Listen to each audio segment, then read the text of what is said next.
यह कहानी नूर की है। वो नूर जो 10 बार दुल्हन बन चुकी थी और 10 बार ही बारात उसकी दहलीज से वापस चली गई। उस पर एक ऐसे खूंखार गोरिल्ले ने कब्जा कर रखा था कि अगर कोई भूल कर भी नूर का रिश्ता लेकर आता तो वह गोरिल्ला उस पर हमला कर देता। फिर क्या हुआ जब नूर को खुद एक लड़के से मोहब्बत हो गई। आज की यह कहानी एक जानवर और इंसान की मोहब्बत पर आधारित है। यह दर्द भरी कहानी सुनकर आपकी आंखों में भी यकीनन आंसू आ जाएंगे। दोस्तों, ये उस वक्त की बात है जब अमजद शहर जाकर अपने मिट्टी के बनाए बर्तन बेचा करता था। बड़ी महारत से वह मिट्टी के खिलौने और बर्तन बनाया करता था। शहर में जब बर्तन बेचने जाता तो उसे अच्छा मुनाफा हो जाया करता था। शहर को जाने वाला एक ही रास्ता था जिस पर पुल बना हुआ था। एक बार इतनी शदीद बारिश हुई कि वह पुल टूट फूट का शिकार हो गया। नीचे बहने वाली नदी खतरनाक हद तक सैलाबी शक्ल इख्तियार कर चुकी थी।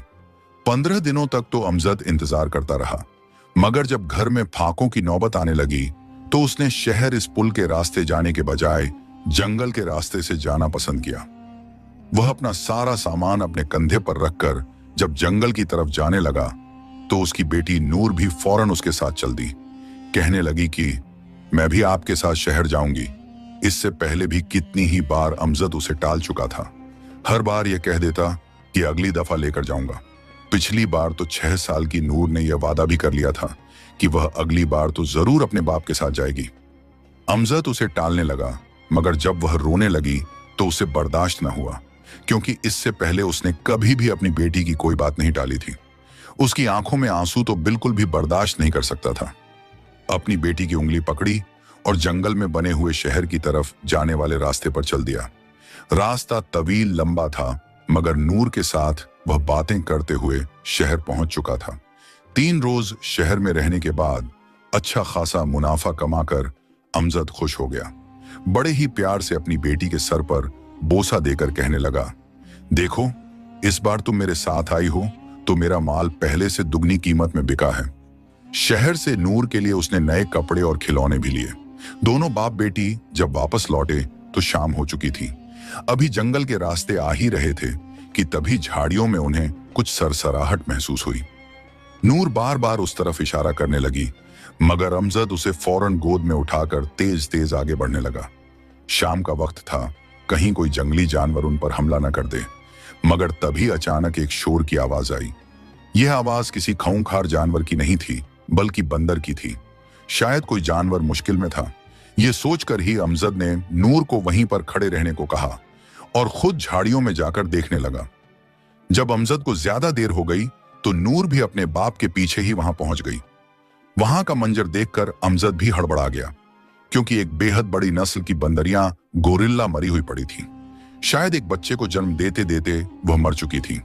जब नूर ने उस छोटे से गोरिल्ले के बच्चे को देखा तो फौरन से आगे बढ़कर उठा लिया। उसका बाप उसे कहता रह गया कि छोड़ो, यह यहीं पर पलता रहेगा, हमें घर जाना चाहिए। अगर इसकी बिरादरी के और लोग आ गए तो हमें खतरा हो सकता है। मगर वह उस गोरिल्ले को अपनी गोद में उठाकर घर ले जाने की जिद करने लगी। अमजद भी यह सोचकर घर ले आया कि कुछ रोज खेलेगी, शौक पूरा हो जाएगा तो छोड़ देगी। मगर उसे कहां खबर थी कि यही गोरिल्ला आगे जाकर उसकी जान बन जाएगा। वह इस गोरिल्ले को भी अपने साथ ही घर ले आई। जो चीज नूर खुद खाती वही इस गोरिल्ले को भी खिलाती। बिल्कुल अपने भाई बहनों की तरह इससे मोहब्बत करने लगी, उसका ख्याल रखती। खेल कूद में वैसे भी बहुत तेज थी। इस गोरिल्ले को यूं अपनी बेटी के साथ मानूस होता देखकर अमजद भी इसका अच्छे से ख्याल रखने लगा। अगर कोई नूर की तरफ आंख उठाकर भी देखता या उसे लड़ने की कोशिश करता तो वह उस पर हमला कर देता। उसकी इस वफादारी को देखते हुए अमजद उसे अपने साथ शहर भी ले जाने लगा। कई लोगों ने इस गोरिल्ले को खरीदने की भी बात की, मगर अमजद किसी भी कीमत पर उसे बेचने को तैयार नहीं था। वक्त के साथ साथ गोरिल्ला जैसे जैसे बड़ा हुआ तो गांव के लोग इससे डरने लगे। गोरिल्ला हर वक्त कुछ ना कुछ खाता रहता था। जहां भी उसे खाने को कुछ मिलता वह बिना इजाजत लोगों के घरों में घुसकर ऊधम मचा देता और उनका खाना खा जाया करता था। इस बात पर जब लोग शिकायत करने लगे तो मजबूरन अमजद ने यह फैसला किया कि इस गोरिल्ले को जंगल में छोड़कर आएगा। अमजद ने खुद जंगल में इस गोरिल्ले के लिए एक घर तैयार किया और यह भी वादा किया कि वह यहाँ पर इससे जरूर मिलने के लिए आएगा। मगर उसे तो नूर के बिना नींद ही नहीं आती थी। नूर की उम्र 17 साल हो चुकी थी। बेहद खूबसूरत और बेहद शरारती लड़की थी। एक बार वह बाग में कच्ची कैरियां तोड़ रही थी जब गांव के सरदार का बेटा अपने दोस्तों के साथ वहां आ गया। लूफर किस्म का लड़का था। जब उसने नूर को यूं उछलकर पेड़ से कच्ची कैरियां तोड़ते हुए देखा तो उसकी नीयत बदल गई। चलकर वह उसके पास आया। नूर घबरा चुकी थी। फौरन गुस्से से एक जोरदार थप्पड़ उस सरदार के बेटे के मुंह पर मार दिया और कहने लगी, शर्म नहीं आती? खबरदार मुझे हाथ लगाया तो, वरना रुस्तम से टुकड़े टुकड़े करवा दूंगी तुम्हारे। वो लड़का अपने दोस्तों के साथ मिलकर हंसने लगा। कहने लगा, अच्छा रुस्तम तुम्हारा बाप है या भाई? हम भी तो देखें कौन है रुस्तम। आज तक हमारे सामने गांव का बड़ा से बड़ा नंबरदार नहीं टिक सका। तुम्हारा रुस्तम क्या चीज है? अभी वो ये बोल ही रहे थे कि पीछे वो गोरिल्ला अपनी दोनों टांगों पर खड़ा होकर दोनों हाथ अपने सीने पर खास अंदाज में मारते हुए चिल्लाने लगा। उसकी दहाड़ ही सुननी थी कि वो लड़के बेहोश होने को थे। रुस्तम ने उस लड़के को अपने हाथ में उठाया और उसकी कमर को इतनी जोर से मरोड़ा कि बेचारे की हड्डियां टूट गईं। ये मंजर देखकर तो नूर हंस हंस कर पागल हो रही थी।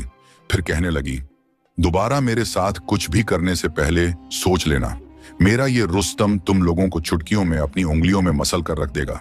जब गांव के सरदार को अपने बेटे की इस हालत का पता चला तो वो गुस्से से अपने हाथ में डंडे और हथियार लेकर उसके घर पहुंचे। कहने लगे, मैं आज अमजद को नहीं छोड़ूंगा। उसकी बेटी की हिम्मत कैसे हुई मेरे बेटे की यह हालत करवाने की?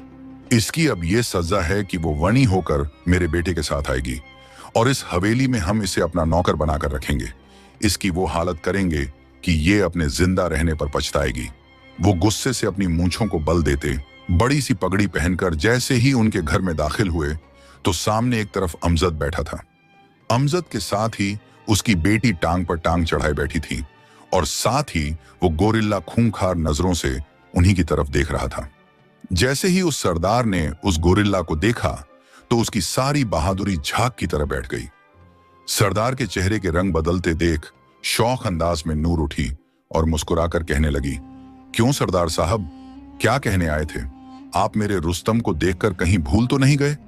सरदार हड़बड़ाकर वहां से वापस पलट चुके थे। कहने लगे, तुम्हारा बाप कल मुझसे मेरे घर में मिलने आए। अजीब जानवर पाल रखा है तुम लोगों ने। ये तो पागल है, किसी पर भी हमला कर देता है। मैं इसे जल्द से जल्द इस गांव से निकलवाता हूं। जवाब में सरदार को जाता देख नूर कहने लगी, हाँ क्यों नहीं, मेरे वालिद आपके घर तो आ जाएंगे, मगर साथ रुस्तम जरूर आएगा। अगर मंजूर है तो ठीक, वरना आइंदा अपने इस लफंगे बेटे को समझा कर रखिएगा। मेरा क्या, मेरे अलावा किसी लड़की के साथ भी गलत करने की कोशिश करेगा तो मेरा ये रुस्तम यूं ही उसका कचूमर बना डालेगा। दिन ब दिन नूर के चर्चे पूरे गांव में फैलने लगे। बेमिसाल खूबसूरत और चालाक दिमाग वाली लड़की थी। जब गांव के ही एक अच्छे मालदार घराने से नूर के लिए रिश्ता आया तो उसकी तो सांस रुक चुकी थी।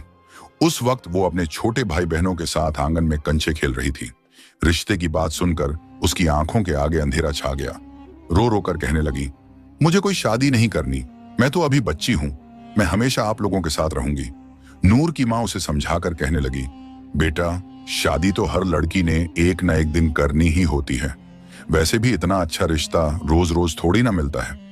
उनके घर में नौकर चाकर हैं, हर काम के लिए बस तुम नौकरानी को आवाज दोगी, वो काम हो जाएगा। मगर फिर भी नूर राजी ना थी। अगले ही जुमा को निकाह की तारीख तय कर दी गई। शादी से 7 रोज पहले ही पूरे गांव को सजा दिया गया। मगर नूर बस इसी सोच में गुम थी कि आखिर कैसे शादी को रोका जाए। अगर वो शादी कर लेगी तो कामों की जिम्मेदारियां नूर पर आ जाएंगी और उसकी अपनी खुद की जिंदगी खत्म हो जाएगी। वो गोरिल्ला जो अपनी ही मस्ती में मस्त कभी फल खा रहा होता तो कभी पेड़ों के पत्ते चबा रहा होता। कुछ सोचकर नूर ने उस गोरिल्ला को अपने पास बैठाया और नाटक करते हुए रोकर उस गोरिल्ला के सीने से लग गई। रोते हुए कहने लगी, तुम तो मेरे दोस्त हो ना, मेरे हीरो हो। देखो मैंने कितने प्यार से तुम्हारा नाम रुस्तम रखा था। घर वाले मेरी जबरदस्ती शादी करवा रहे हैं। मैं शादी नहीं करना चाहती। मैं तुमसे इतनी मोहब्बत करती हूं, तुम्हारा इतना ख्याल रखती हूं। तुम्हारी नूर को कोई और अपनी दुल्हन बना रहा है और तुम चुपचाप बैठकर ये सेब और केले खा रहे हो। गोरिल्ला ने जब उसे रोते हुए देखा तो फौरन से खाना भूल चुका था। उसकी आंखों में आंसू देखकर फौरन अपने हाथों से उसके आंसू पोंछकर गुस्से से आंखें लाल कर गया, जैसे कह रहा हो कि बताओ क्या हुक्म है मेरे लिए, क्या करूं मैं। नूर ने गोरिल्ला को अपना कान आगे करने को कहा और फिर उसके कान में कहने लगी, देखो, मैं ये शादी नहीं करना चाहती।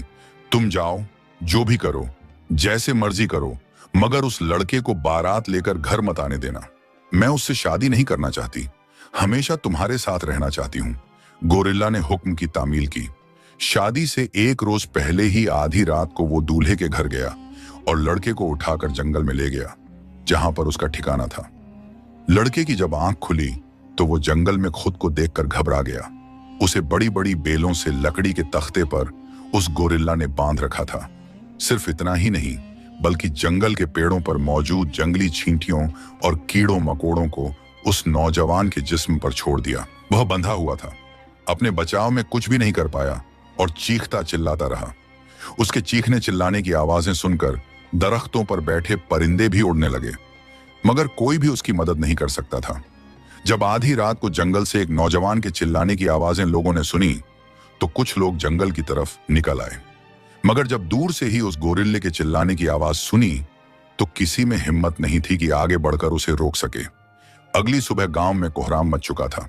उस रोज उस लड़के की बारात आनी थी, मगर वह अपने बिस्तर पर जख्मी हालत में पड़ा था। गांव के हकीम ने कह दिया कि उसे फौरन शहर ले जाया जाए, वरना उसकी जान को खतरा हो सकता है। बड़ी मुश्किल से बोलकर वह लड़का यही कह रहा था कि रस्तम ने मुझे मारा है। अभी भी उस लड़के का जिस्म जख्मों से चूर था। कई जहरीले कीड़ों ने उसे काट लिया था। वह रो रो कर कह रहा था, मुझे नूर से शादी नहीं करनी, और अगर मैंने नूर से शादी की तो गोरिल्ला मुझे जान से मार देगा। यह सुनकर नूर का बाप बेहद परेशान हो गया। रुस्तम से बार बार पूछने लगा कि बताओ, क्या तुमने मेरे होने वाले दामाद को नुकसान पहुंचाया है?